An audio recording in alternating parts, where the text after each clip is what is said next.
Les États-Unis sont tout d'abord une puissance culturelle. De nombreux éléments de la culture de ce pays ont été largement diffusés dans le monde entier. Par exemple, dans les années 70 ou 80, Halloween n'était pas fêté en Europe, ou très peu. Mais depuis les années 90, de nombreux Européens, inspirés par les séries et dessins animés américains, ont adopté cette fête et l'ont intégrée à leur tradition. C'est la diffusion du American Way of Life, c'est-à-dire la diffusion d'un mode de vie à l'américaine. D'autres éléments de la culture des États-Unis sont présents dans le monde entier, les hypermarchés par exemple, ou certaines chaînes de fast-food. Au niveau de l'urbanisme également, les gratte-ciels ont été inventés aux États-Unis avant d'être exportés dans le monde entier.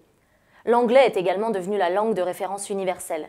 Cette puissance des États-Unis a un nom, on l'appelle le soft power, que l'on peut traduire par le pouvoir en douceur. On parle aussi de pouvoir de persuasion. Autrement dit, les États-Unis n'ont pas eu besoin de faire une guerre pour imposer leur mode de vie. C'est un pouvoir plus discret, mais à la capacité d'influence redoutable. La puissance des États-Unis s'explique aussi par ses nombreuses multinationales ou firmes transnationales, que l'on appelle aussi FTN. Une firme transnationale est une entreprise présente dans de nombreux pays par l'intermédiaire de ses filiales. Les FTN américaines sont des acteurs majeurs du commerce mondial. McDonald's, par exemple, a son siège social implanté aux États-Unis mais possède de nombreuses filiales à l'étranger.